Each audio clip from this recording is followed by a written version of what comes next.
A Super Bowl champion. The Green Bay Packers have won the Super Bowl. The Packers' all-time leading scorer. A game winner for Mason Crosby. It's time for the Mason Crosby Show with Mitch Nellis, presented by Verizon, the official 5G network of the Green Bay Packers, on the Wisconsin Sports Radio Network, powered by the Potawatomi Sportsbook, and on the free Odyssey app.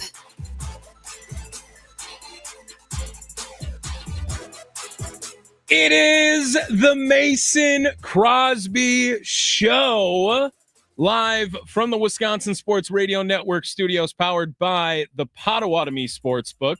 Mason Crosby Show, presented by Verizon, official 5G network of the Green Bay Packers. Tommy Wirtz in for Mitch Thunder Nellis, but of course joined by the Packers' all-time leading scorer, Mr. Crosby. How we doing, fifth month male child? What, fifth month male child? Mason. That's all I got right there. Is that what it is? Okay, thank you. You're all about this Chinese New Year thing. Like, you asked me what my Chinese animal was? Yeah, like which I don't think you ever really responded.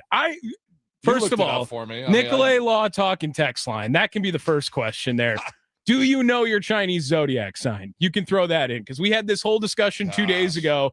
Sparky, I don't even know if he's ever even heard of it, which is just ridiculous. You didn't know that was a thing? I don't think so. No. I think I probably knew, and I didn't like what I had. I'm like, the Chinese don't know anything. I'm not trusting that. It's just, I ain't no rat. Yeah, I ain't no rat. You were the year of the rat. Get out of here. Me and Sparky are both the dragon. Which, duh. See, I feel like, come on. Oh, yeah, you got a terrible draw on that. Seriously, come on now. A dragon or a rat? Why is a rat even one of them? Well, what's happening? Rooster isn't great. They is there a falcon? No. Like a tiger? They don't get falcons in China, I guess. No, it's like there has to be, like, tiger has to be one of them, right? I mean, I don't want to assume anything without the fear of getting canceled or something, but I would assume, yeah, probably. I mean, a dragon, a mythical beast. Gosh, I'll crush it. Yeah, I know. And I can't compete with that. We did like the what it means when you are, and it's Sparky to a T. It's like, good leader, smart, strong head, and then it's like impatient, perfection, and like all on the other side. So totally it worked out perfect. It's what it is. If you don't know it, go look it up. I think it's the year of another animal other than a dragon. In case this is a great segue. So what is Trayvon Diggs? Chinese animal New Year, or like when the year he was born. I mean, what represents Trayvon Diggs? Look up his birthday. 1998 Chinese zodiac would be the tiger. Look at that, right? See, I knew it. Yes. This is a sign. This is such a sign now. I feel like that was perfect. That was good. It is the Mason Crosby Show. Tommy Wirtz and the Packers' all-time leading scorer.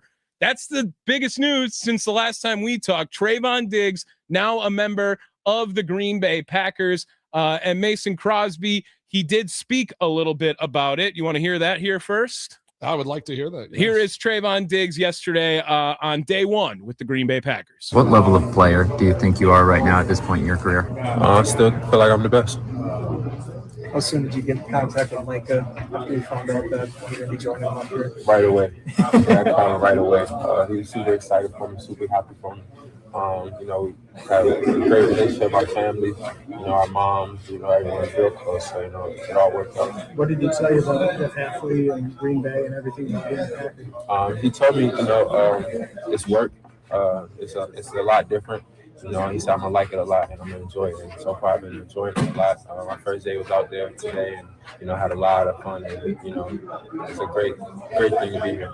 There is some of Trayvon Diggs speaking on his first day with the Green Bay Packers, claimed on waivers on New Year's Eve, last move before 2026. Mason, first, let's comment on Trayvon Diggs. How do you feel about that move for the Packers? Some people may be calling it a desperation move, but other people, hey, that's the best they could do. They had to try to fix a problem here. I have a few thoughts. So let me go into his comments a little bit. Mm-hmm. Something that I found really interesting in that, where Micah tells Trayvon Diggs that it's work. Like, what's different about Green Bay versus the Dallas Cowboys is you're going to have to come here and, like, do the work, which I find fascinating. And it shows, we talked about this a lot on the show in past shows, is that, like, there are organizations that people go for, all the other stuff. Like, and you go into a building and it's just not a grind. It's not work. They're not doing things the right way. So, and Micah's been pretty outspoken about that. He's like, they are going to make you, like, they're going to push you. It is about playing ball. It's about being in the Packers organization and going out and putting a product on the field. So I found that interesting that was the first interaction there. And then I got to look into, the Trayvon Diggs stuff. I told you, I don't know if you pulled the stats up, is kind of like, I've been reading about, like, what his production has been this year. Really bad. Yeah. Right. Like, I think it's like a perfect passer rating whenever he's been targeted. It is, which is not ideal. Another one, he's in the 30. Another just analytical stat. He's in the 38th percentile of tackle percentage too. So it's not like you're getting a corner who has been known to be a guy to make some hits on the outside. I don't think that's really what Green Bay is totally looking for in the position, right? No, they need a cover guy. They need somebody that is just going to be able to run with some of these, these top wide receivers and, just be. And whenever Trayvon Diggs, when he got his deal, when he kind of made his splash, he got his hands on the ball, right? Like, it's like he's going to get his hands on the ball. He's going to try to find ways to get interceptions and be a difference maker there. Who knows, whatever happened there in Dallas, like whether it's a disconnect, they weren't pushing him. He didn't feel like, he had the value, because it just, whenever your mind, we saw it with Jair Alexander, whenever your mind, your personality, all those things start slipping from going out and executing on the football field at a high level, your performance is going to slack. It's going to lack a lot. Right. So then he had the injury stuff, some different things, but here from a fan Packer perspective, I want to talk about this. This is something I was thinking about this morning. We can't say anything about this organization, this Packers team, this new age approach of going and trying to chase something, right? They are doing that. To go and you're paying $450,000 for this guy for one game. Yeah. To go and see if he can be a difference to help this defense.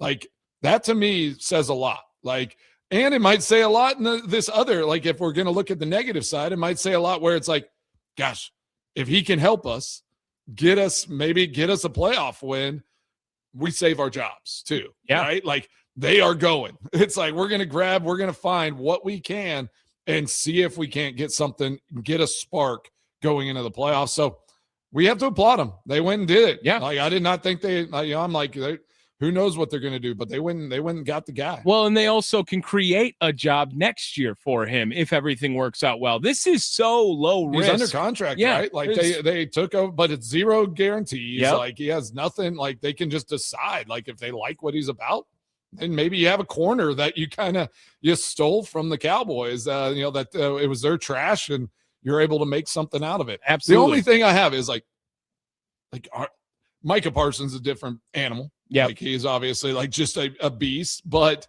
you're taking two players from the worst defense in the history of football right now. But yeah, I think it could just be one of those. You see this a lot with players like Trayvon Diggs in these situations. He gets an opportunity. A good organization says, "Hey, come here. We're gonna get you in a good situation. Just go play ball at a high level the way we know you can." And then, if he does, great. If not, you say, all right, well, that didn't work out. Sorry. Mason Crosby Show presented by Verizon. Tommy Wirtz in for Mitch Nellis, along with the Packers' all-time leading scorer, Nick Laylaw, talking text line 414-677-1250. What are your expectations for the production of Trayvon Diggs, whether it is for just this game or for the postseason?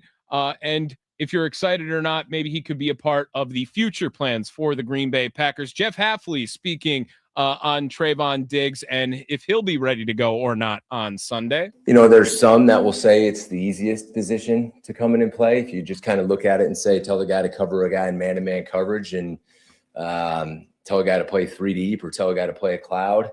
But at the same time, I mean, there's adjustments, right? Who you're working with in man coverage. If my man motions, do I run with them? Do I bump the coverage? How do you play it here? How'd you play it in Dallas? How do you play 3 deep here? Is it a 3 deep where you're really playing more like a matchup man, or you're reading 2-to-1 and trying to match routes that way? How are you handling motions? How are you handling, nub side run game? Where are you fitting in the run game?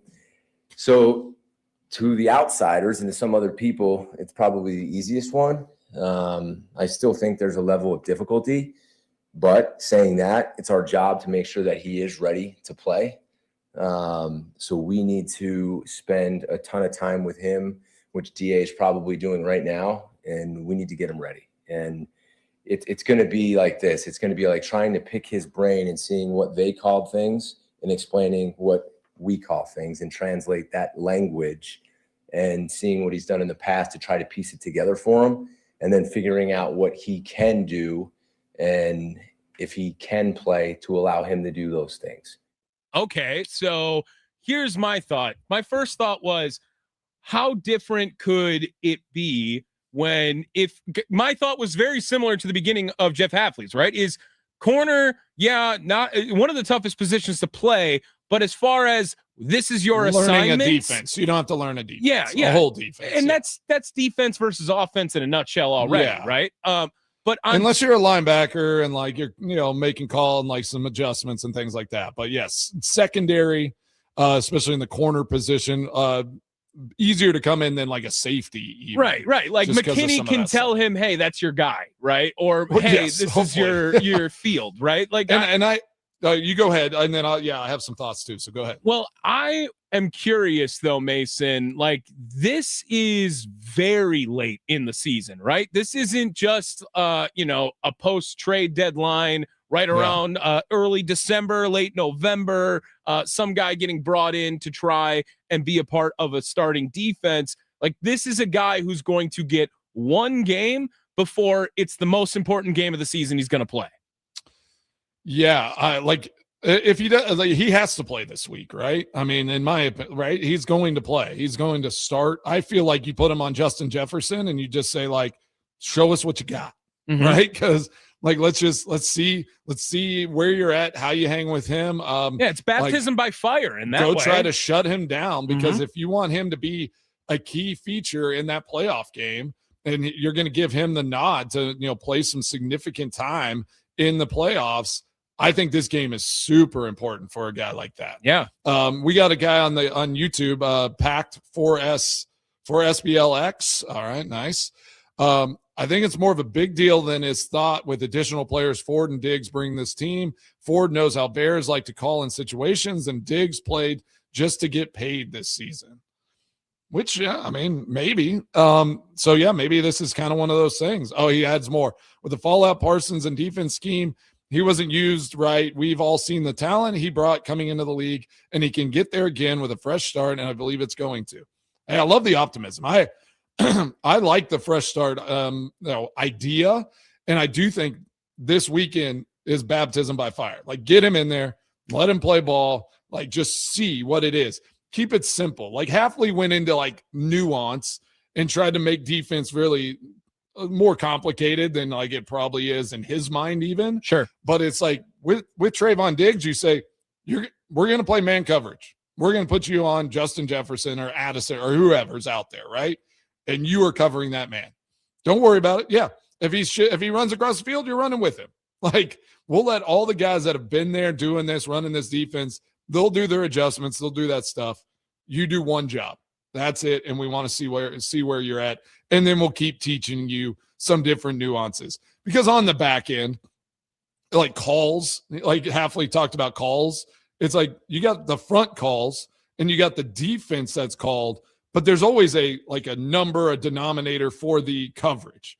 Cover 2, cover 1, and you just might even go 2, 1, 3, cloud, whatever, or you do 13 where it's cover 1, 2, a cover 3. I mean, we did that in 8th grade football. I had eighth graders doing cloud coverage and doing, disguised coverages. So if my 8th graders can do it, I hope Trayvon Diggs can do it. Yeah. And I hope that though you don't try to ask him many questions. That's my concern. Don't be like, hey, what did you do there? How did y'all do? Like overload. Just be like, this is what we want you to do. Sure.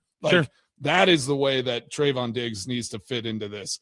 Here's what we need and want you to do. I don't care what you did in Dallas. We need you to do this. So if I'm not mistaken, in 23, you're statistically like you're only with the Giants, but were you also with the Rams in that year too?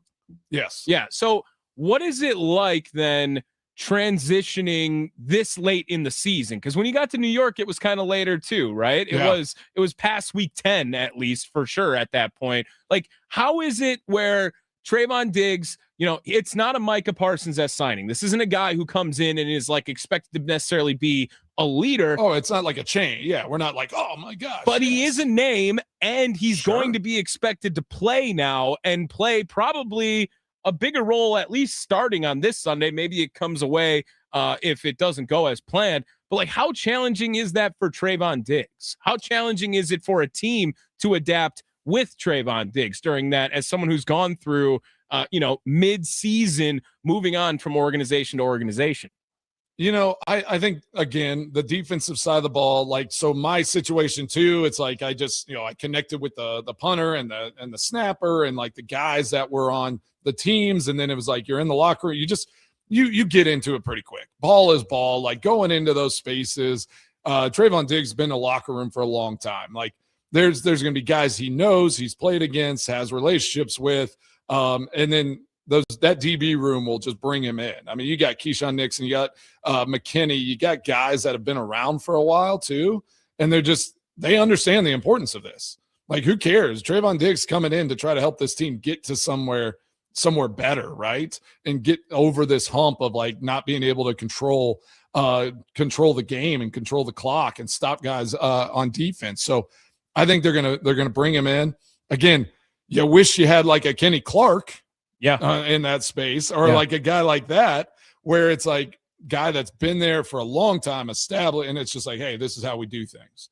But there's enough guys there that have been doing it and then they're gonna bring and just be like, this is how we do things. Micah right away said, you're coming, you're gonna get ready to work, right? Get ready to do your job. It's not, I don't know what they do in Dallas, but I don't know if like Micah was maybe saying like, maybe they're just a little more lenient on things there, and maybe not as focused on only football. In Green Bay, Wisconsin, it is about playing ball.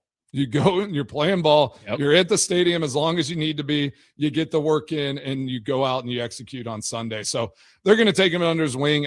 I'm excited to see, like, if he plays it, like how much he plays this week, what he does, and just if they just need to put him, I think, on an island as much as possible, and just kind of either, I don't know, you're not going to shatter his confidence. He didn't have a good year already going. The only thing right now is upside. Like, there's only upside with a guy like Trayvon Diggs with the season he had up to this point. I completely agree with you. I think it's very low risk for Green Bay. Again, if it doesn't pan out, it's 2 games. Like, okay, then they have nothing guaranteed and move on from there. It's not going to be something that I think is going to, maybe it is going to be a move that drastically changes results, but who knows? Yeah. What if all of a sudden, like, this guy gets a new lot on life. He's with his buddy Micah, and is just like, hey, like, this place is special. I feel valued and I feel like good. I'm going to go out and ball. I feel like I can actually get back into my form and doing what I want to do best. And Hafley's going to try to unleash that, right? That's what he does. He tries to put his guys in the best position. So I'm excited to see what he does. I think this is a good mindset of, hey, this team feels like if they can catch fire, they go to Chicago, they can win there. Like, we all know they can beat the Bears. And then you just kind of, you see what happens, how it falls, where you go to next. Are you going to San Fran, or are you going to Seattle? Like, what does that look like? I think this team feels like they're really close. And if they can just stop some teams from controlling that clock a little bit more, maybe get some turnovers, who knows? They have a chance to maybe make a run here.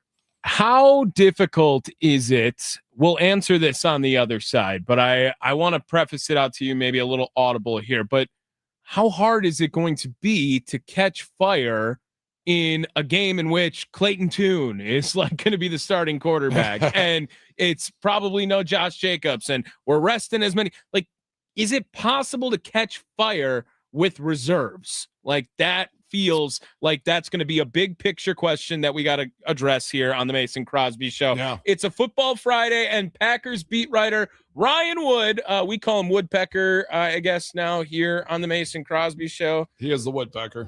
He's going to join Sparky this afternoon on Wisconsin Sports Daily, served up by Wendy's at 2:40 today to tell us about new Packers starting quarterback for this week. Okay, let's change the verbiage on this one, Sparky. Jeez. Clayton Tune on the Wisconsin Sports Radio Network. I'm sure there'll be a Trayvon Diggs question or two in there as well. First segment's done. Let's get to the other side. It is the Mason Crosby Show presented by Verizon, the official 5G network of the Green Bay Packers, live from the Wisconsin Sports Radio Network studios, powered by the Potawatomi Sportsbook.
Crosby.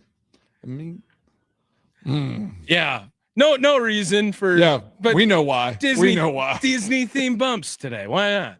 Let's do it. It is the Mason Crosby Show. We are presented by Verizon, the official 5G network of the Green Bay Packers. How was your New Year's, boss? It was good. We went to a friend's house. Didn't plan on staying till the new year, but yeah, we kind of rocked it. Nice. We played a lot of pickleball yesterday, which was fun. Yeah, Good, solid. Beat Nolan again at basketball. I mean, he was shook a little bit. You know, he saw that first step and he just can't handle it. You got to do it as long as you're able to do it. Like there'll be a day where he'll be able to beat you in everything. So you might as well take advantage of all the times you can beat him. Yeah, exactly. I just let him do all his like dribbling. You know, he's going between his legs, kind of trying to like get me to move, and I just kind of stand there. Yeah. And then I just body him. He must have mistaken it for the first time you ever played basketball. Kind of like the first time you ever start an NFL football game. Maybe your name's Clayton Tune, for instance. He spoke about getting the starting job for the week. Remember, for the week. Yeah. And here he is yesterday. I'm excited. You know, anytime you get an opportunity to play in an NFL game, it's a huge blessing. So just excited for the opportunity to go out and play and trust the training that I've put in for the last, however many weeks it's been. So I'm going to lose my mind when Matthew Golden gets a touchdown pass from Clayton Tune. I'm going to lose my mind. I'm going to freak out, or Luke Musgrave, one of the two. Both of them still yet to have a touchdown this season. And now Musgrave has to be in the end zone. Like he's not running to the end zone. Yes. And Matthew Golden, I don't think can run into the end zone either. Like, cause the one time he had a ball that looked like maybe he could take it to the house, he ran out of bounds. So, do you think Matthew Golden's going to be involved? I know Steno had a few things to say about his involvement. I would love to play that for you as well. Here's Adam Stenovich on Matthew Golden's role heading into the home stretch of the 25-26 season. Right now, like he will. And the good thing is the last couple of weeks we've seen just like his rapport with Jordan making plays out in practice. But it's tough right now. Like it honestly is, because you got Christian, you got Romeo, you got Jay Reed back. Like these guys have got really good experience and they're really good players. And, those are the guys you're leaning on right now. And I think Golden's got a really bright future. He's very talented and his time will come. But I think right now, just with the room the way it is, he's not going to be in that premier role when the playoffs come around. So but again, if you told me he was the number one receiver on a play, I'd be very excited about it too. Like we have a lot of really good options when it comes to wide receiver right now, which is a blessing. Yeah, I like to imagine that in the back of the room, LaFleur is like the entire time, and he's like, "But I'm excited anytime a play is called for." Like, well, because I'm like, if there was a play that he was the number one receiver, I'd be excited. I'm like you're the offensive coordinator, right? Yeah. So I mean, like you have a say in this. Do you never put plays out there like that? That was a little confusing. Well, and we know who's doing the offensive work there now. Like figurehead. With this comment, right? And I was arguing about it with Josh earlier this morning on Inside Wisconsin Sports, and talking about it. Josh says it's a damned if you do, damned if you don't type situation where people are just clamoring for Matt LaFleur to be more specific in his pressers. And then when Stenovich is more specific, then it's like, oh my God, how would he say that? Like, so, but for real, like Mason, was that something that's been heavily communicated to Matthew Golden or to the offense before a comment like that gets made to the media? Because quite frankly, maybe Packers fans knew that was the case. Yeah, I mean, once you hear that, it's like, well, now they don't even care about this kid. No, Golden knows he's not the number one receiver. Like he's got to. For if he sure, doesn't, right. then I don't know. Then we have bigger problems, right? Yes, Like he knows he's not the premier guy right now, and he's developing. And those guys need to develop him. He is going to be on this team for at least 3 to 4 years, right? So you need to know that he can give you a really good shot to improve in that wide receiver room. So, and all those guys were young guys and rookies, and like they went through it. So how do they help him to become the type of receiver that everyone hopes he will become. There's flashes of really good from Matthew Golden, his route running, his hands, like, his speed. There's a lot of things, but it's just like, how do we get him across into that, into that next level? And so it's guys like that. I don't know if Romeo Doubs is Doubs, who cares? Like he's probably not going to be on this team, right? I mean, like we got to assume that. But Christian Watson, if I'm Watson coming back, I'm like, man, like I'm taking this guy under my wing. He's going to help me to be an even better version of myself. The more guys you can have on that field that can do it at a high level, it benefits all of them. And it benefits the better ones more than anything. Benefits a better receiver when you have guys that can offset and take away DBs and, kind of mess with the defense. So if I'm in that room, I'm getting Matthew Golden as ready as always. But there is a mindset. It's like, know your role. You're a rookie. I get you were drafted first, like in the first round, but you got to earn this every day. Yeah. Just keep working. And that's probably all that Stenavich is trying to say as well. But it did feel almost like, I don't know, like his comments were a little weird. Right? Well, and on top of it, like the comments sound worse to me when it's Bo Melton out there playing wide receiver, right? Like, yeah, whenever he gets the nod. It's him getting the touchdown route. It's him dropping the pass from Clayton Tune that's causing an interception. Like all of this, when you hear about Matthew Golden, like the assumption of putting these pieces together is like, well, he's behind Bo Melton right now. Like this guy wasn't even going to play receiver for this team. So like that raises a concern for me. And this is a great week. This is a great week to get some people maybe on track, maybe in a rhythm here, right? Because it's not going to be Jordan Love out there. Yeah, but you said this before. Like, what kind of fire and rhythm can they get this week? So let's revisit Clayton Tune at quarterback. Disjointed, like they're, Josh Jacobs probably not playing. Like, guys, you're not going to have your core group out there. And for me, it's more the practice reps, getting in that film, doing all that. You can do so much. Going out and playing ball on Sunday, that's time to perform, right? You have to put in that work day in and day out before you even step onto that field. So how is that going? What is that going to look like? Jordan Love's still throwing passes to all those receivers, right? Even if he's not playing the game. So you have to take advantage of all the practice reps that you can get with Jordan Love before this playoff game. And I'm actually in the boat. It is the Mason Crosby show. Tommy Wirtz in for Mitch Nellis today. Mason Crosby along for the ride, of course. I'm just along for the ride now. It's your roller coaster, Tommy. Look, we're all just riding on it right now. Hakuna Matata, man. Okay, that's all I got to say. I just want to bring this up.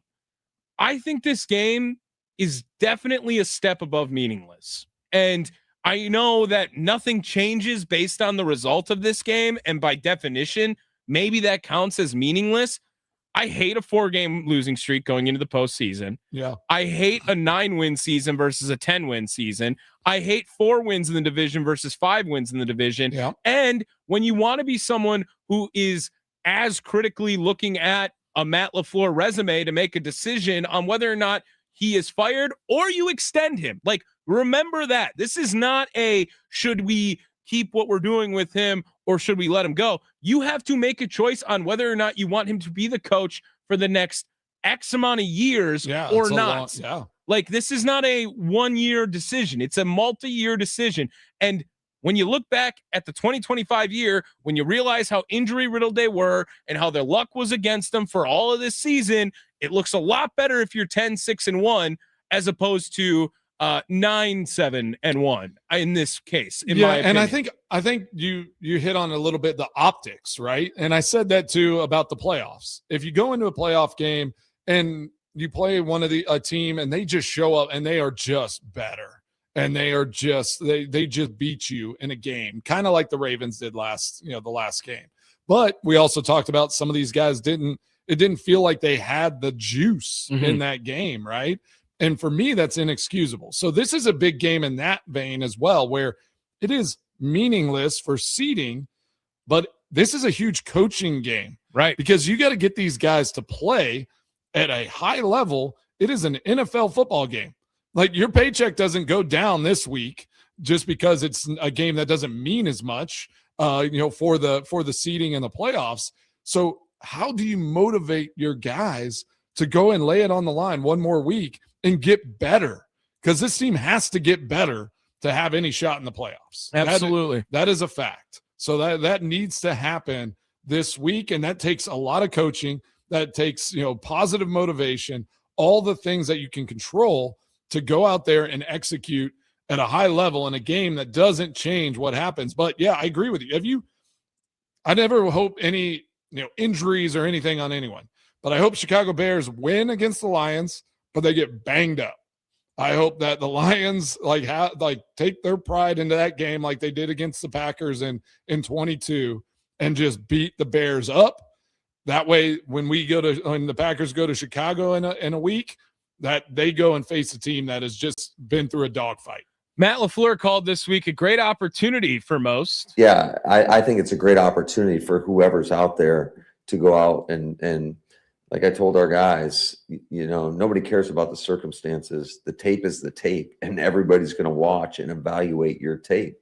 So you better put a good product out there. And that's the expectation I have for whoever goes out and suits up and is playing, is that they're going to play and to a standard and show a certain style of play that they can be proud of. So you remember earlier in this year, Mason, we were following the dumpster fire that was the Wisconsin Badgers football program. Yep. And I point back to the game against Illinois, right? And it's the Badgers haven't won a Big Ten game all year. Illinois is ranked. They're coming into Camp Randall. And it was at least evidence that they did not quit on Luke Fickell, right? Yep. And this is a game that it feels like if the effort becomes a problem in this game, I'm very concerned, because these are going to be hungry, not as many opportunity, reserved players for this Packers team for the most part. And if they're able to put out a performance that looks like they can execute what Matt LaFleur is trying to have them execute, I think that is a way where you could maybe find some spark. You can maybe catch some fire and momentum rolling into it. If the opposite happens, I don't even want to go to the next week. I feel like it's a massive week, like you said, for the coaches, but specifically when we've been questioning some effort as far as Packers personnel over the last couple of weeks, this week, no room for that for me. Yeah, no, I totally agree with you. I think, and I said this earlier, treat it like a preseason game, but let me give a caveat to that. It can't be a preseason game in the fact that, mistakes are going to have all that. I think the word execute is really important here. It shows that you can coach from the bottom of your roster up, and they all can execute in the same form, right? If they're on this regular season roster, they need to know exactly what they're doing, how they're going to do it, and go out and fly. Because if you just say, cut it loose, just show us what you got, but you're undisciplined and you don't execute at a high level, that's going to be sloppy bad ball. Yeah. So it needs to be done the right way. And that takes discipline, really tough coaching to get that done. So yeah, this game is going to be a barometer just to see the depth of this team, what pieces, are going to be changed. There's going to be a lot of guys that play on Sunday that are basically playing for their job here or for another place, right? Right. As a preseason game kind of is. But this is an important game for a lot of guys that are going to have an opportunity to either earn a spot back or at least put film out there to show another team in this offseason that they have what it takes to play regular season NFL football, because it is different than preseason. Preseason is not the same as regular season. Let's never confuse that. It is the Mason Crosby Show. Tommy Wirtz in for Mitch Thunder Nellis, along with I'm along for the ride, of course. No, this is it's your station now. You're on every show almost every day. We're just here along the ride with you. Dude, there's so many people that have to be like, I can't stand this Tommy guy. I have to go somewhere else. But I'm sure. Is this the only he's on every show? Does this guy sleep here? Does he own the station? Yeah, What's happening? I do sleep here. Yeah, no big deal. Let's get wrap up the first hour here. We'll talk a little bit of college football playoff before we get to Eli Berkovits. I don't think I've teased him at all, by the way. Eli Berkovits going to join us at 1 p.m. today. We'll make our picks with Mitch Nellis for the NFL as well in the second hour. But man, that college football playoff, crazy. Awesome, in fact, too. Let's wrap it up here on the other side of the Mason Crosby Show, presented by Verizon, the official 5G network of the Green Bay Packers.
Moana, come on, dude. What?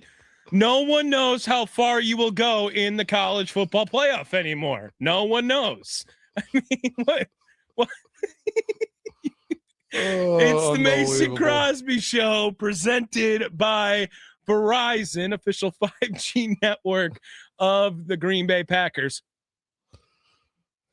Sorry, I just wanted to hit the high note there. College football playoff was yesterday. Before we get back into some Packer conversation, Mason Crosby, dare I say, it was the best day in college football playoff 12-person history.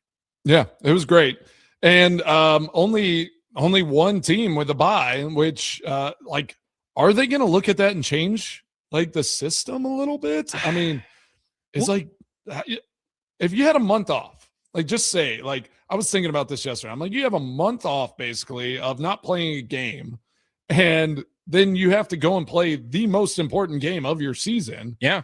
It's literally like going through training camp without any preseason games and then starting the regular season, but it's the playoffs.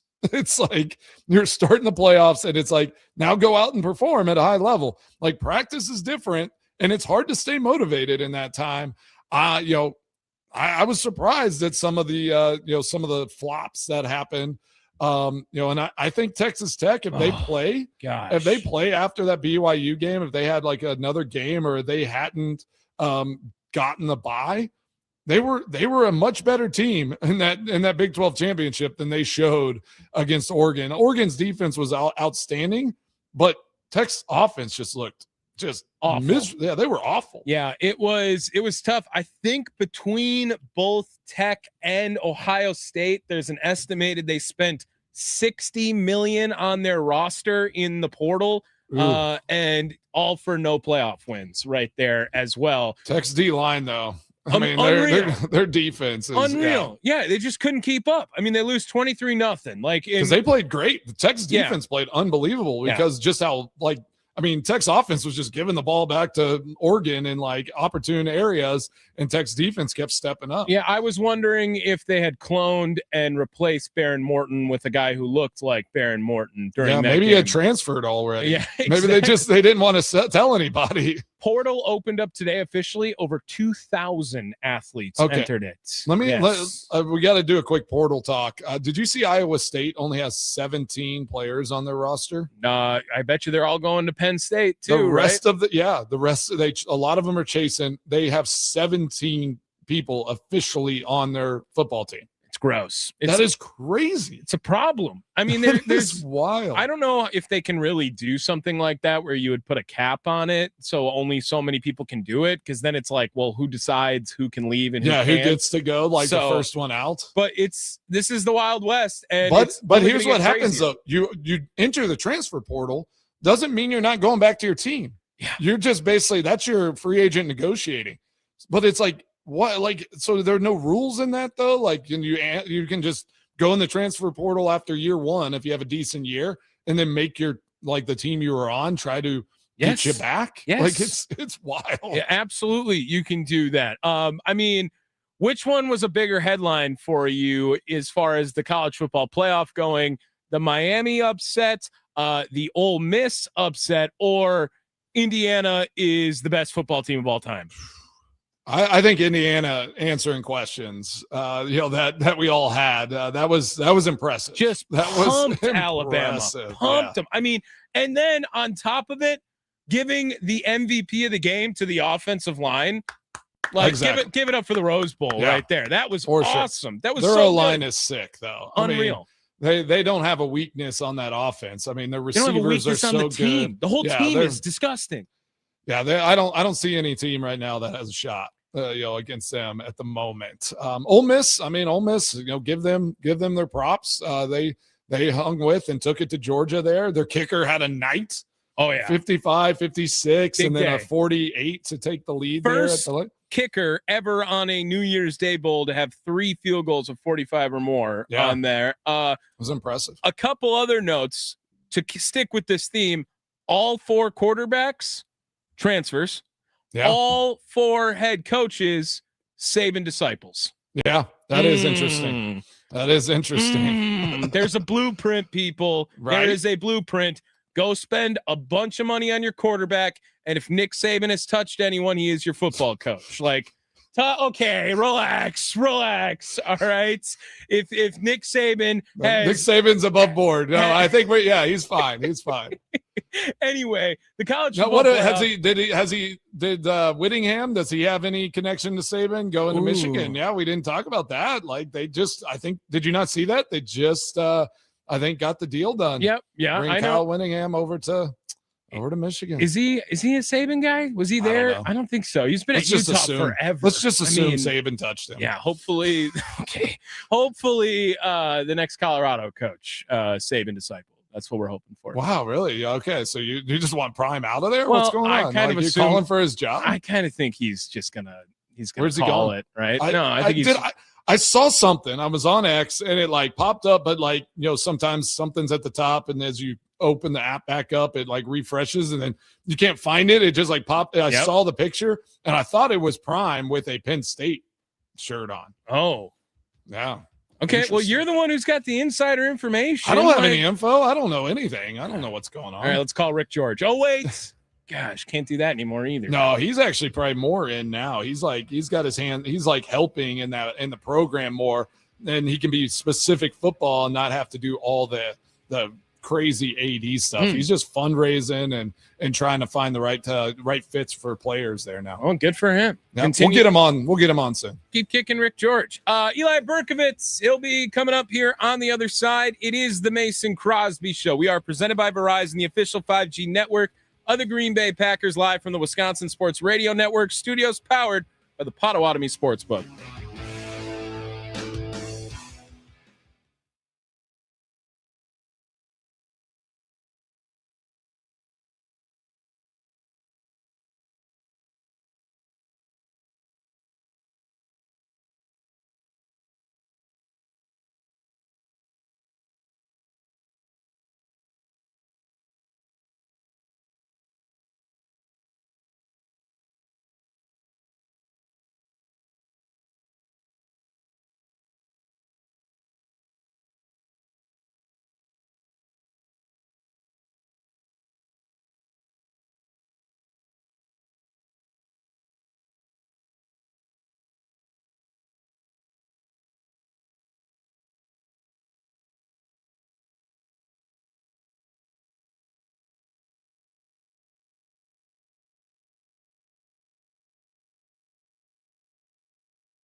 A Super Bowl champion. The Green Bay Packers have won the Super Bowl.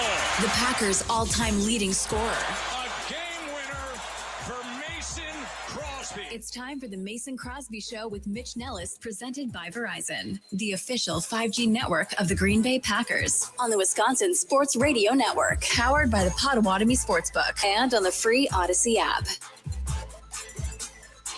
Hour number 2, the Mason Crosby Show, presented by Verizon, official 5G network of the Green Bay Packers. Tommy Wirtz in for Mitch Thunder Nellis. Mason Crosby, of course, here as well. Mason's my last hour, and then I get to go home. Oh man, today, little weekend, yeah. What do you got for the weekend? Nothing, and it's awesome. Like, that's gonna be nice. No obligations. I'll have the Green Bay football post-game show with Steve Sparky Pfeiffer after the game. I can guarantee we will be talking probably more about the following week as opposed to the week that actually happened. I'm assuming that so. show. Hey, and at least that will be at in the afternoon. Yeah. Instead of your late nights that you've been crushing the last couple of weeks. Yeah, it's gonna be good. Me and Sparky afterwards. Ryan Wood joins us always, so that's always fun. But just trying to, I feel like I've been trying to get some feelers out there that, like, hey, let's make this game not meaningless. Yeah. All with no success. Like, everyone's like, who cares? I don't want to watch this game. This is a great week to go ice fishing, like, during this. Well, do you think Eli has? Yeah, let's see if he can get us excited for this week. Joining us now on the guest hotline, powered by Gruber Law. You can find his work at Packer Report 24/7 Sports, as well as Book of Eli _NFL on Twitter, X, whatever you call it. It is Eli Berkovits joining us here. Eli, first of all, how was the new year? How was the holiday season, Hanukkah, Christmas? How did it all go for you there, Eli? It was great. It was a good time. Spent some time with family. Obviously, Packers football could have been a little better around the last few weeks, added to that, but still overall a good time. And yes, while on paper, Sunday's game may be meaningless, but I still think there's plenty of interesting things to look at and things that we can project then into the playoffs, hopefully, for what we see on Sunday. All right. Well, you said it. So, Eli, lead us there. What we can we look for on Sunday that can kind of get us heading into the playoffs on a positive note?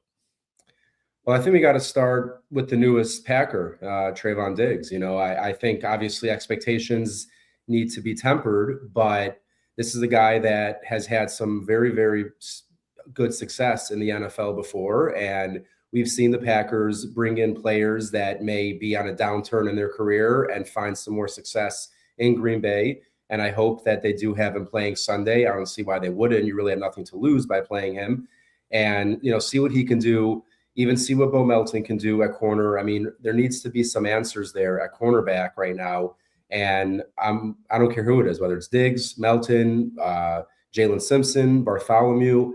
I just want to see what the secondary can look like with some new blood.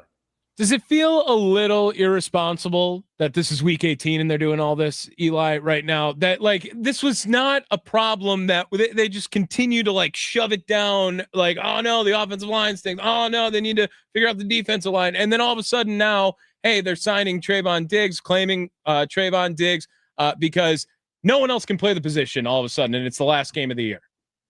Well, I think the biggest thing is that the secondary was helped so much by the pass rush, where opposing offenses, their whole game plan was, we need to get rid of the ball as soon as physically possible. So it was dump offs, it was screens, it was quick little out routes, quick slants. And now that offenses have time to throw the ball, we're starting to see the real deficiencies in the secondary, mostly with the cornerback group. Obviously, McKinney and Williams have been pretty fantastic at safety, but like that's everyone talks about, we're not getting to the quarterback, we're not sacking the quarterback. But I think maybe even the bigger effect of not having Micah Parsons is the fact that now the secondary is being exposed, because instead of covering for 1.5 to maybe 3 seconds, they're covering for 3, 4, 5 seconds, and they just don't have the ability to hold up in coverage for that long. So doing all this in week 18, I think at Matt LaFleur's press conference, there was like 15, they're talking about like 15 different transactions over the last week or so the Packers have made. It's been a wild week, but at the end of the day, just because you lost Micah Parsons doesn't mean you can just give up on this season. They went all in before the year started, and they need to do their best to at least try to give themselves a chance to actually compete in the playoffs. Yeah. I mean, what do you think? And we've talked a lot, and I don't want to trash on Rashawn Gary here on the show, but I was just looking at even some more stats. I mean, 1.6%, fast pressure rate, whereas somebody in like his position, the amount of snaps, like I think like an average guy in that spot makes 4 to 5%, pressure rate. An elite players like up in that 8 to 9% pressure rate. So what has happened there? It's like, at least in previous years, like it was just effective, like maybe not all the big splash plays, not getting all the sacks, but was a guy that you could kind of like knew was going to show up and be, accountable every game. Is he going to play this week? And if he doesn't, do you see him being a big part of this playoff run if that goes, or is he kind of relegated to that, second, third spot and like kind of a rotation player now? It's very strange. Like we get it. We could say the attention to Parsons, this, that, but I mean, he had 7.5 sacks in the first 8 games of the year. We were on pace to have by far his best season of his career, hit 10 sacks for the first time. Like everything was looking great. And he's always been good against the run. And that was there in the beginning of the season. And now even that seems to be kind of disappeared. Over the last 4 weeks, he has a total of 6 tackles.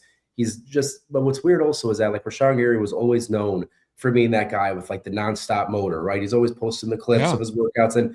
But now you see when quarterbacks get outside the pocket, he's just sort of jogging behind them. He doesn't really seem to be. And yes, when Parsons was playing, Michael Parsons could anyone make them look slow.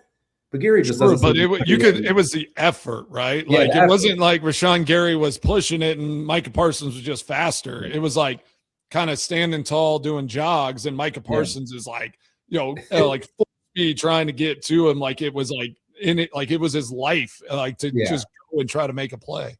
Exactly. It's the effort, and it's strange because when you have something like Micah Parsons going down, you would think Rashawn Gary being the next man up, sort of, to increase the effort and to be all right, I have to be the guy now. I have to make these plays. And like you said, we're not talking about 2-3 sacks a game, but get pressure on the quarterback. If you could get a sack, great. If you can make some tackles for loss in the run game, which is something that we used to rely on you for, that would also be great. But all of that seems to have disappeared. So I hope he can find some sort of success in the playoffs. But if not, I don't think they should continue to just trot him out there just because his name is Rashawn Gary. And truth is, they haven't been. He's barely playing, over 50% of the snaps. So this week, outside of Trevon Diggs, the person I'm most excited to see is Colin Oliver, rookie 5th-round pick. He is someone that I was really excited about when they drafted. I was disappointed that it's taken him this long to get on the field. But when they drafted him, he was injured, so it wasn't some sort of setback. But yeah, I want to see – look, you can't expect a rookie 5th-round pick in his first few career games to change your whole defense, but maybe he can add just some level of juice to this pass rush that I think they desperately need. Eli Berkovits, Packer Report, joining us here on the Mason Crosby Show. Well, while you have Colin Oliver, let's just do a quick little brief scouting report on it then. Eli, if you liked him so much, this is a pass rush that we knew that no one else could be Micah Parsons, but I don't think we quite knew that the top 3 leaders in sacks this year were going to be Micah Parsons, who hasn't played in however many weeks, Rashawn Gary, who hasn't played in he has played. He's just stunk the entire time since October, and Devontae Wyatt, who also hasn't played in a handful of weeks now too. They don't have a single player over 3 sacks that isn't named one of those 3 guys. How can Colin Oliver come in and make an impact if he's going to? Well, I think you just sort of said it, right? It's not like there's anyone playing above him that you feel like you must play him every single snap, every single third down. At this point, sort of like with Diggs, it's what do you really have to lose to at least try it, right? I think it's nice that it's not a playoff game where that would be a little riskier to be all right, Colin Oliver, go out there for 25 snaps in your first career game in the playoffs. This is the perfect week to just put him out there as much as he can handle, let him play every third down, let him play every clear passing down situation, 2-minute drill, and just see what he can do. Because I do think, Kingsley Enagbare has had a nice season, But we all know, he's more of like a run stopper. He'll make the occasional play on the quarterback, but he's not an explosive pass rusher. Same goes for Lucas Van Ness. Without Devontae Wyatt in the middle, you're not really getting any pass rush from the middle of the line anymore. So if your whole pass rush is relying on bringing blitzes with Edgerrin Cooper and Quay Walker or Evan Williams or Bullard from the slot, you can't win like that. It's just very difficult to win games when your whole pass rush is blitzes from guys that aren't on your front four. So Colin Oliver, when he was in college, he had 11 and a half sacks in 2021. Obviously, that was a while ago. And then since then, 5, 6, and then his final year only played 2 games, but 2 good games. He also had 15 and a half tackles for loss in 2 of his college seasons. So he can make plays at or behind the line of scrimmage. He is a very, kind of that quick speed rusher that the Packers have not had until they got Micah Parsons. For years, that was kind of the guy I think, myself and a lot of Packer fans were begging them to draft instead of this bigger bodied 3-4 almost defensive end hybrid outside linebacker. So you got to try just in this kind of a game, right? Like you could just throw things at the wall and see what sticks, because if you go out there and you lose, yes, it's not great, obviously, to go into the playoffs on a 4-game losing streak, but it doesn't affect your seeding. It really doesn't matter. You should look at this almost like a preseason game. Play everyone who hasn't really gotten the chance to play and just see what they can do. And if even one person shines and you realize, okay, we can use this guy in the playoffs now, it was worth it. Yeah, no, I agree. And I think as the dust settles, I just want to throw this out to you. Like Micah Parsons trade, obviously huge trade. Micah Parsons, instant impact, amazing player, generational type guy.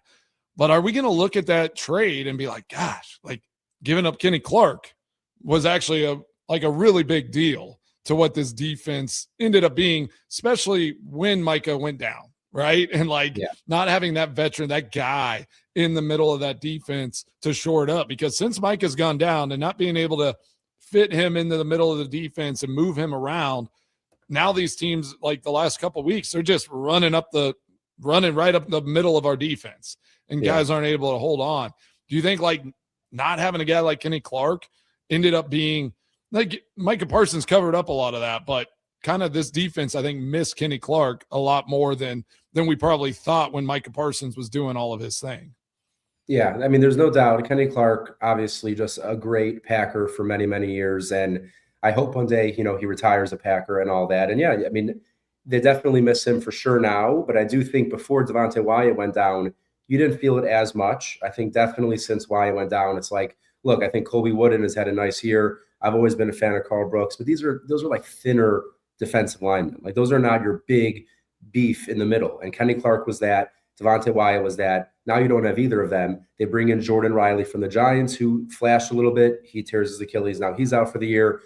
They bring in Quinton Bohanna from the Seahawks. They've already cut him. So it's like they're trying things there.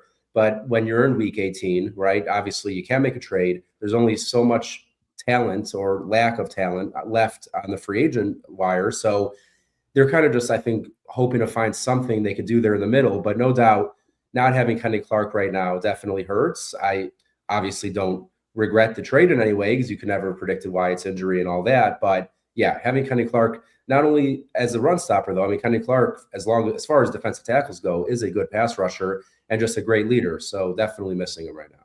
Yeah, for sure. Eli, how concerned are you that Jordan Love's next action will be a playoff game on the road, in all likelihood in Chicago, in one of their biggest games in recent memory? And I think that's where you are, right? You're in enemy territory over there. But he's not going to get in the action. I think most people probably think, don't play him, not worth it. But there is some audience that's like, get him a couple reps, right? He didn't get to play the week before against Baltimore. He gets knocked out against Chicago the week before that. How concerned are you that Jordan Love's going to have to just come from out of concussion protocol, which he has cleared officially, and not play a game for 2.5-ish weeks, and then go out and try to win a playoff game on the road? I'll be honest, I was always kind of a guy who didn't like the idea of completely benching players in week 18 or week 17 a few years ago. But I don't know. I think as time has gone on, I've gone away from that opinion as much. I think, number one, in practice, you can simulate, obviously, yes, it's not a game, but you can do your best to simulate a game-like atmosphere. But also, I just think Jordan Love, he's so poised and cool, calm, collected. We're like, I don't think like the mental aspect of I've missed a couple games, I'm coming back. Like, yeah, you know what? Maybe the Packers don't start out fast. Maybe I could see that, but I don't think I'm overly concerned about Love, shaking off Ross. He's not missed a month. It hasn't been, a stint on IR and he's missed 4 or 5 games. He's missed a game and a half, and it's unfortunate. But also, again, he's not coming back from a lower body injury or a shoulder injury. Like, hopefully, he cleared the concussion protocol. We should assume he's at 100%. No reason not to assume that. He's had a lot of success against this Bears team. He missed obviously got injured in the last one, but in basically every game he's played against the Bears, he's played very well, even if he doesn't put up crazy numbers, but he's moved the ball effectively and just happens to be Matt LaFleur likes to run the ball near the goal line. A lot of people, oh, Jordan Love, he only has this many touchdowns, it's like, you watch the Packer games, who's generally driving them down the field? And yeah, when you have a running back like Josh Jacobs and you're at the 3-yard line, of course you're going to run the ball. That's the smart thing to do. But Jordan Love is playing, in my opinion, the best football of his career this season. And maybe the first quarter isn't the prettiest, but overall, I'm not too concerned about Love not playing this week. What do you think this week as we go to the offensive side of the ball? Like, what can we look at offensively? Players, scheme, like things that we can hope for out of this offense to just kind of give us a mindset of like where this team is heading, like what maybe into the playoffs, but for the future of this program as well. With Matthew Golden, some of these guys that might have opportunities to get some more focused action. Who are you looking at on the offensive side of the ball? So like you said, obviously Matthew Golden, I mean, if there's ever a week to just say, all right, you're running 90% of the routes this week, and he's going to be playing with his quarterback from college, Clayton Tune, so they already have some connection there. Like, please, Matt LaFleur, just design the offense, at least the passing game, around getting the ball to Matthew Golden this week. It's like, I get it. Watson's been playing great. Since Reed's been back, he's looked very good. Dobbs has had his moments. Wicks has had his moments. There was obviously Kraft for most of the season. But you drafted this guy to be that guy, and he doesn't need to be the wide receiver 1, but I do think you need to use him because every time you throw him the ball, he seems to catch it, as long as it's catchable. Like, he's not dropping it. He's not running the wrong routes. Like, we've seen Watson have drop issues early in his career. Dobbs has had it. Wicks has obviously had drop issues last year.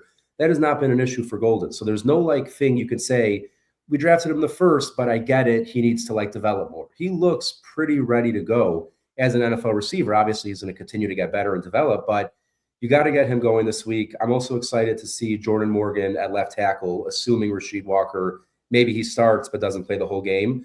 Like, Morgan, he's played somewhat admirably at right tackle this year. Obviously, right guard it did not work, and he's a left tackle. So to any fan who's like, I can't believe Jordan Morgan's not a great right guard, it's like, you didn't draft him to be a right guard. So you can't be surprised by that.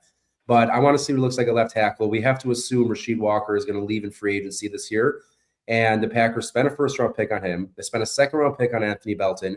They need these guys to become parts of this offensive line they can rely on, or all of a sudden in this year's draft, you don't have a first-round pick. You're going to have to spend a second or third-round pick on another tackle.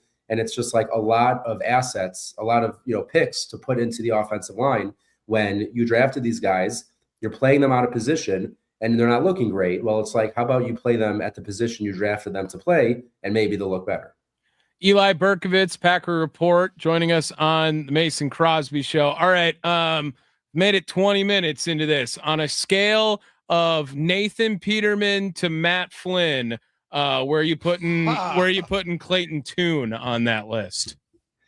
It's tough because I feel like in a neutral matchup, I would like to lean closer to Matt Flynn because I just think Matt LaFleur can design his offense so well that, not anyone, but you put in a quarterback who has average arm talent and understands how to read a defense on some level, you should have some success. But I mean, this Brian Flores defense I think it's top 3 in football. What they're doing right now is absolutely incredible. I think they've given up 2 or 3 passing touchdowns in the last 8 or 9 weeks. Like, it's absolutely unreal what they're doing. They blitz nonstop. They have 2 good edge rushers. They blitz from the secondary, they blitz from the linebackers. It's going to be as challenging as it gets for a guy making his first start with a new team on the road in Minnesota. So, I like to lean towards optimism in general, but it wouldn't surprise me if he just gets knocked around a bit. And it's not at a fault of his own. This is just an incredible defense and a defense that knows how to get after the quarterback. My only hope is that Matt LaFleur, number one, you got to get the run game going to slow down the pass rush. Like, that's for sure. Emmanuel Wilson, Chris Brooks. It's a shame Marshawn Lloyd isn't healthy, right? I mean, this would be the perfect game to unleash Marshawn Lloyd. But get the run game going, let him get some play action. He could use his legs a bit. So try to, get him out of the pocket, rolling out, kind of like what we saw, honestly, Caleb Williams against the Packers in the first matchup. He had like 6 or 7 true dropbacks that whole game. Every snap was a play action boot, moving the pocket, getting outside the pocket, and that is going to make it harder for the pass rushers to get to him. You cannot just have him standing in the pocket like a statue all game, or it could get ugly. Probably going to see about 14 jet sweeps between Jaden Reed and Savion Williams. No, That's Tommy's favorite play. This was going to happen. It's like it's going to be the Matt Flynn game, and it's going to be Musgrave and Golden just catching every ball. Just like bombs all just day. everyone who's in the actual offense that can't do anything when it's the starting quarterback. And then I'm gonna lose. He's gonna my mind. He's gonna unlock them. Those guys are gonna be unlocked. Like, I swear, I'm gonna lose my mind. You lose your mind if they just go off. Well, Eli, I think those are bad looks for Matt LaFleur when Malik Willis is doing well in the offense and consistently doing that, and people are still clamoring for more with Jordan Love. Jordan Love is the plan. Matt LaFleur, if you want to be a part of the plan, figure it out with Jordan Love. Do not have all-time coaching performances games with Malik Willis, who before you got him, he had 0 touchdowns and 3 picks. He seems to somehow pull out the best bag of tricks and his greatest game plans when it's Malik Willis. Like we saw last year against the Colts and against the Titans. We saw it obviously last week and the second half of even the Bears game. I mean, look, not to take away credit from Malik Willis. He looks fantastic. The way he runs the ball is great. But I think the biggest thing, at least this year, it seems like every game the Packers have lost or have struggled in has been because LaFleur has not just given the keys to Jordan Love and said, go win the game. Just go and do it. We saw against Detroit from the first snap of the game, he said, Jordan Love, you are winning the game this week. We're not running it on 3rd and 1 every time. On 4th down, we throw. Near the red zone, we're throwing it. Like you paid Jordan Love the most money in NFL history. So clearly you think he's a very good quarterback, and yet you're like dancing around trying to avoid actually using him, and it just doesn't make a lot of sense. You have to let him, just unleash him. Just let him go. Right now, the offensive line is pretty much atrocious at run blocking. Let's be real. Like Josh Jacobs has like 8 one-yard carries a game. Yes, he'll break a couple for 12. He'll break one for 15. But they're not blocking in the run game at all right now. They're doing a little better in the pass game. And Jordan Love is also very good at avoiding sacks, not necessarily mobility-wise. He just happens to be one of the lowest sack rates since he's been a starter. You got to let him just take – and also, let's be real, if you're not scoring 28, 27-plus points in every playoff game, you're going to lose because this defense is giving up at least 24 to 30 points a game the rest of the way. That's just what's going to happen with no pass rush and a pretty weak secondary. So if there's ever a time you just have to unleash Jordan Love, Matt LaFleur has to do it right now. Yeah, I agree with you. I think sometimes having too many options, I know in our house, when you have too many options of like making decisions, you try to like piece it all together and then you end up not making a good, always the right decision. I think with a great quarterback like Jordan Love, sometimes even when Aaron Rodgers was there, it's like, I'm trying to get too much going with this offense. And when Malik Willis is in there, it's like, well, this is what he does well, and let's just lean into it. And it becomes it's odd because it becomes simple, but it seems more creative in a way. So that's been interesting. Last question for you. We'll let you go. If the Bears lose, Eagles win, like where would you rather see this Packers team, and where do you think they have the best chance, going to Chicago or going to Philadelphia in that first playoff game? To be honest, I really do think they could go into either stadium and win, but I do think they have a better shot at beating the Bears. Like the Eagles at times look really, offensively, they look so disjointed and they just don't seem to have a plan. But the Eagles defense is ferocious. Vic Fangio has those guys playing incredibly well. And I would be nervous to go into Philly where you might keep it competitive, but you're going to score 13 points, maybe 17 points. And that's probably not going to win it for you. I think, let's be real. The Packers won 1 and 95% of the 2 games against the Bears this year. If it wasn't for some unbelievable collapse at the end of that second game, they're 2-0 against the Bears this year, and it's a totally different narrative. I think the Packers are also, if they go back to Chicago, they will have a chip on their shoulder, and they're going to want to obviously make up for what just happened a couple weeks ago. So will it be more stressful? Will it be higher pressure? For sure. But I do think they have a better shot going back to Chicago. Eli, thank you, man. Appreciate you popping on. Short notice a little bit today, too. Where can we find all your great work if people want to keep up with you? Yeah, as always, everything you'll find on Twitter at @bookofeli_NFL. But my writing over at PackerReport.com. I should have something up probably early next week. And I haven't tweeted it out yet, but I will once again be going to the Senior Bowl at the end of the month, which I'm very excited about, covering the Senior Bowl for Packer Report. So if you're into the draft, you can always hit me up on Twitter, any draft thoughts and all that. And I'll start be putting out more draft content, both on Twitter and on Packer Report over the next month or two. Is it a tough mock draft year with the Packers not having a first-round pick? It's depressing is what it is. It's like, all right, I'm just going to start in the second round. I'm going to watch 50 players I love go off the board. It is tougher, but what's kind of funny is that I think Brian Gutekunst has had a lot more success in rounds 2 through 5 than in round 1. So I'm not thinking, these are wasted drafts. These are 2 very big drafts coming up. Good point. Eli, thank you so much, man. Have a good rest of your day. Thanks, guys. Have a good weekend. There he is, Eli Berkovits, Packer Report. Follow him on Twitter at @bookofeli_NFL. Joining the Mason Crosby Show on the guest hotline powered by Gruber Law. One call. That's all. Got to get to some NFL picks on the other side, Mace. You ready to go?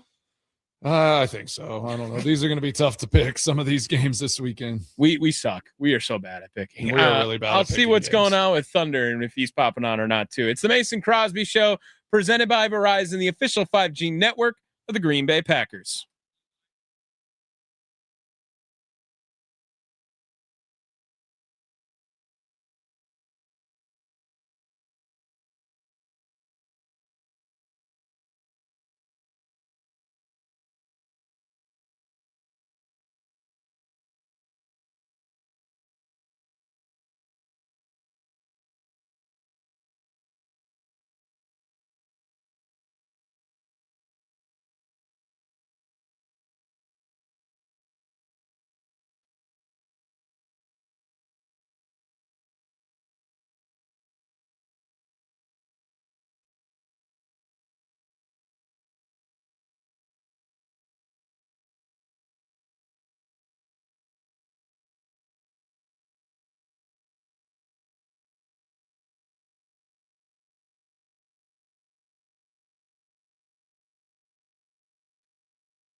It's time for the boys' weekly picks. Hear who they think will win the big games this weekend.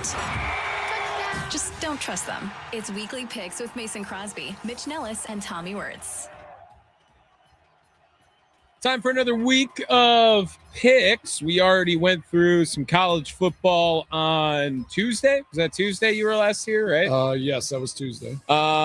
We sucked at that. Yeah, laid an egg. I mean, just terrible. But we get two chances pretty much at this week. I don't know what's going on with Thunder. If he sends me some picks tomorrow, we'll get him in tomorrow. Otherwise, It's just be you and me going through it. All of our picks, picking the spreads, lines, betting odds, courtesy of the Potawatomi Sportsbook. It is the Mason Crosby Show, presented by Verizon, official 5G network of the Green Bay Packers. Looking at the NFL slate, Mason, Week 18 sucks, man. It's just terrible. There's some big games though, like 4 divisions, which I don't know. Those are just hard picks, and then the NFC North games are really tough to pick right now. Just especially the Packers game. I just have no clue. No clue at all. Let's start it off with the first game of the weekend, Saturday for the NFC North title. It'll be the Carolina Panthers. NFC South. Oh, did I say? I said North, didn't I? Right there. That's all right. Well, we were talking about the North. NFC South title, my bad. Carolina Panthers at the Tampa Bay Buccaneers. All of a sudden, Mason, the Panthers staying pretty relevant, and Baker Mayfield, our guy, also sucks at football again. I know. This is a tough one. Yeah, I'm not sure where I want to go here. I'm going to look at a few little stats. I just got to kind of get my ducks in a row. All right, I'll go first then. All right. Give me the Panthers. I think they collapse. I think there's a team that collapses every year, and it sure feels like it's the Buccaneers this year right now. You think it's the Bucs? All right. Well, 3 points. Give me Tampa Bay. All right. I'm taking them at home. All right. I like it. Carolina's not ready yet. Mason Crosby going with the Buccaneers. I want to go with the Buccaneers. I do. I just don't believe. Well, I like Baker Mayfield more than you do. So fact. I think that's a fact as far as this pick situation goes right now. And then on Saturday night, it is the battle for the NFC number 1 seed. That is Seattle at San Francisco right now. I don't know if I said the line. The Bucs are favored by 3 in that first one. This one, the 49ers are 1.5-point dogs in San Francisco or Candlestick, wherever they play now. I don't even know. Santa Clara. Santa Clara. Yeah. That's kind of alarming there, especially Sam Darnold, not necessarily the greatest track record in big games. And the 49ers, man, I think they're kind of clicking at the right time. I agree, but I think it's I don't know. I got Seattle. I think Seattle's going to win this game. Yeah. Oh, which is unfortunate because I do not want them to have the number 1 seed, but I think they're going to win this game. I think I would rather Green Bay win a game and then have to go to Seattle than go to San Francisco. I think San Francisco's defense is so porous right now. Yeah. I mean, what the Bears did to them, their offense is great, but I think Seattle's defense is just that much better than the Bears defense. So, well, I'm going to go against you again, and I'm going to take the 49ers as dogs at home again. Like Sam Darnold feels like it can be midnight anytime. Like it can. Just where more Disney references here. 5 touchdowns or 5 interceptions. Right. You don't know what's going to happen. Yeah. Is he a pumpkin on this game? I don't know, but it is a pumpkin. It is for the number 1 seed. That'll be on Saturday night. Heading over to Sunday, Packers are in the noon slate. We are going to, however, jump over that, go to the other NFC North game that's at 3:25. Lions are at the Bears. Bears are 3-point favorites. I'll save it. They're playing the Bears. The Bears are going to win this game. So give me the 3 points. Chicago beats up Detroit. Yeah, I've been against the Bears this whole season. I was wanting to pick the Lions here, but I'm going to go with you there. I'm going to take the Bears. in Chicago. I think they're hungry. They want to get that 2 seed and play the Packers. Right. That's what they want too. Absolutely. It's a much different. That 2 seed is very valuable compared to the 3 seed on playing either a beat up Packers team or the NFC West. Right. Yeah, anyone from the NFC West is going to be tough for them. Yes. Continuing on, rather, the Baltimore Ravens and Pittsburgh Steelers, another winner in the playoffs, loser goes home. Our guy, Aaron Rodgers, 4 points, the line up to now, 4-point underdog at home against the Baltimore Ravens. Lamar Jackson returning to the game. And I think that Aaron goes out on a bad note if in his last season. Unfortunately, I'm rooting for him. I love Aaron. Did so many great things here, but I just think the Ravens kind of looked like they were figuring things out a little bit too against a beat up Packers team the week before. I know. I want to go with my guy. I have been, it's like the Steelers have just been inconsistent all year, right? And it's like no the Ravens DK Metcalf in this game. Yeah, are peaking at the right time. TJ Watt might be back. Is that what I saw as well, though? Yeah, might be, Yeah. I think what Derrick Henry did to the Packers and what, with the spark having Lamar Jackson back. Yeah, I'm going Ravens in this one. All right. We're both rocking with them. And then just to avoid this whole solo game debacle with Mitch Nellis, let's just jump right to the Packer game then too. Packers are 8-point dogs now going to Minnesota. I have only ever been to, I believe, that game on the road to watch the Packers, but I've gone and watched a couple Brewers games everywhere else. The worst place to be a visiting fan in the entire NFL. I'm almost going to guarantee that out it's there a tough in Minnesota. Yeah. And however, I think they cover the 8. I think they lose, but I think they cover the 8. I think I predicted this morning with Josh. I'm going to go 14-13 Minnesota. Okay. Yeah, I mean, they haven't lost a game by other than the Ravens game outlier. Like every other game they keep close, all that. Yeah, I think this will be a touchdown game. I don't feel good about the Packers winning this game, which feels weird. I think Minnesota's been playing a lot better here the last few weeks, so I will take Packers to cover. But I'm going to take Minnesota to win 20-17. 20-17. All right. Yeah. I just look, the Vikings. It's probably more 20-40. I don't know how the Packers are going to score points. Yeah. With Clayton too. I had a touchdown and 2 field goals, right? I mean, like that. I guess that would probably be optimistic that you can get down into field goal range twice after scoring a touchdown once in the game. But I think that the Packers can keep this game a little bit closer. I just don't see any avenue of victory quite yet. But I don't know how many people, how good were you feeling when Matt Flynn got the last game of the year before he went out and threw for 500 yards? Well, I felt good because it was 2011 and we were just scoring like lights out on everybody. So like, it was just like, just slinging around. And, our offense was just so dynamic and scoring in bunches already. So without that being the case with this offense, it's like, how do you expect them all of a sudden now to go and put up 27, 30 points, right? Like it just doesn't feel like that math really works out. So I think that's, I think it's going to be hard to, especially against the Minnesota defense that's so dynamic and does so many things. It's going to be hard for Clayton Tune to go into this game and just to be able to find ways to score points on a regular basis. It's going to be a tough task for him. All right, one of these 3 things happens in the game, but only one of them. Which one happens? A Golden touchdown, a Musgrave touchdown, a Diggs interception. I'll say Musgrave's touchdown. Okay.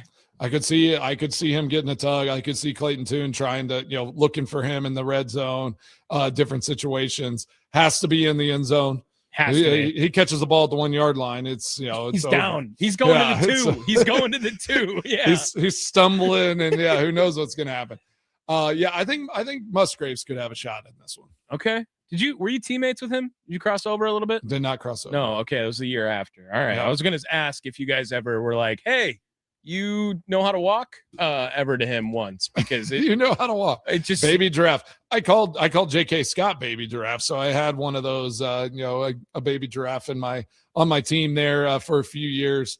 It was just like he trotted along, like he didn't fall down like Musgrave does, but it just long legs and just couldn't seem to. It just looked like not everything worked in the proper function. You play with a wolverine, you play with a giraffe, Yeah. and you get a deer on the other end of it. That's just born too. Another Bambi reference. Look at that, Disney all over the place. You're all over Disney. It's like it's on the brain. Like Yeah. like something triggered this Disney World thing for you. I'll talk about it with the boys later. All right. All right. Anyway, so reviewing our picks, Mitch Nellis, of course, just texted me. So let's see if he sent picks. He did. Looks like he's got the Panthers, Niners, Bears, Vikings, Ravens for the games. He's going 26-9 for that Packers. He agrees. Can't score. game. They're not going to find a way into the end zone too often. Again, and I'll be so mad at Matt LaFleur if he puts up 27 points. I will be Watch him pissed. just fire 30. Like just run away with it offensively. Infuriated. I know. So mad. That's going to be interesting. Like, how will we feel if like this offense just looks unbelievable this week? Just angry. Just angry. No other reason to be.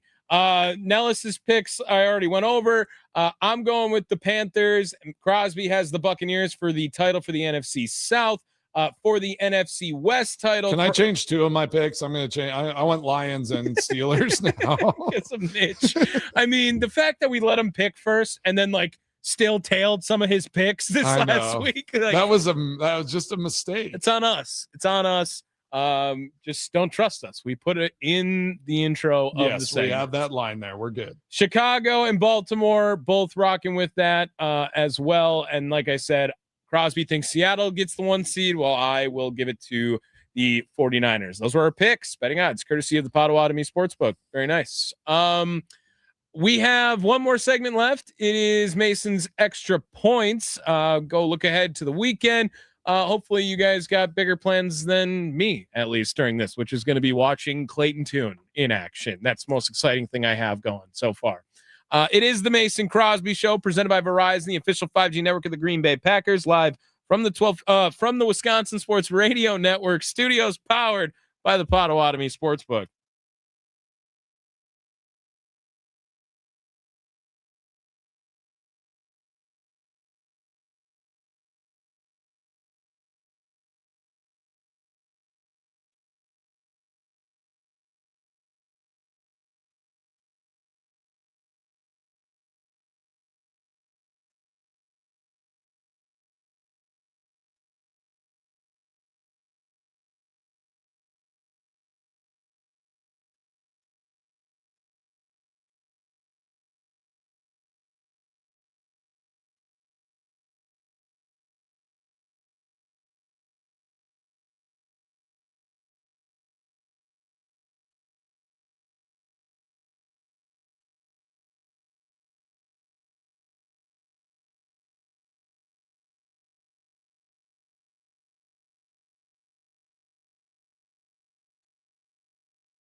What's on Mason Crosby's mind today? Now I'm thinking. It's time for Extra Points, powered by the Potawatomi Sportsbook on the Mason Crosby Show with Mitch Nellis. Tell me what's on your mind. On the Wisconsin Sports Radio Network. Oh, man. Well, it is the new year. First time. We get to say 2026. Dude, I've been messing I'm going to go up. write a check today. Oh, messing up everything. I just went. Did you mess up? Everything is already messed up.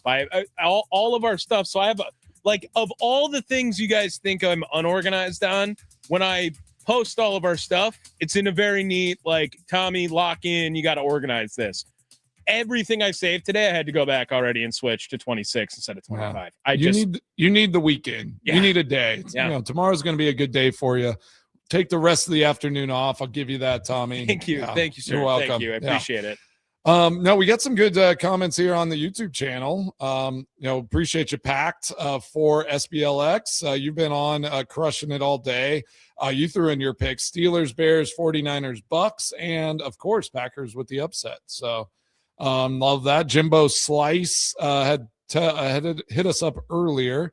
He said, first time here, huge Crosby fan. That kick versus Cowboys to win. What a moment. I appreciate you. And you threw in yours. Let's see. Got a hunch Lions are going to beat the Bears. Eagles win, go to Philly in round 1 and beat Philly. All right. I like that. I would so rather play Philly and just get eliminated by the Eagles instead of by the Bears. Gosh. Sorry. That's where I'm at right now. It's 2026. Come on. Dude, I know. And in 2025, the Brewers game 5 over the Cubs feels like we've hit our quota of breaking Chicago's hearts. Can we continue to do it? Seems like a greed. I'm all about the greed, but it feels a little greedy. It's a new year. So maybe is it worth doing it I think if the Bears, you go to the Bears and you beat them, I think 2026, that's fine. If that's all, the dominance over Chicago happens right away. Let's get it done. But for a little extra point, we talked about it a lot here, especially these last couple of weeks with some of the games that the Packers have been playing. Energy, effort, attitude. That is the biggest thing that I'm going to be looking for in this game on Sunday. All 2026. That's my mantra this year. Yeah. I didn't even ask you, what'd you do for New Year's? Did you go out? Did you stay out? I got out. I left my house at 11:30 to go to the bar, and at 12:02 I left the bar. Didn't even order a drink. Just took the free champagne and left. You'd think I'm kidding. What? That was my night. You were there for 32 minutes. If that. Because you left your house at 11:30. Right. Oh, yeah. Nice. I So went you were over there for 24 minutes. Yeah, it was just totally not my vibe in there, and I was like, "Cool, thanks, Happy New Year." Later, Nice. couldn't even order a beer. I'm good. No worries. Well, hey, I appreciate everybody that helped our show get to where it is here in 2025. We are going to do some great things in 26. Excited for this awesome 26. Keep listening. Tell your friends. Jump on. Get on all our socials. Really appreciate everybody. Have an awesome weekend. Tommy, I appreciate you. Mitch, if you're listening, drive safe, buddy. Absolutely. Yeah. Cannot express that enough. 2025, awesome for the Mason Crosby Show. Close it out great. Going to hit the ground running great again in 2026. Mace, have a good weekend, my man. All right. You too, buddy. There it is. The Mason Crosby Show, presented by Verizon, the official 5G network of the Green Bay Packers, live from the Wisconsin Sports Radio Network studios, powered by the Potawatomi Sportsbook. I was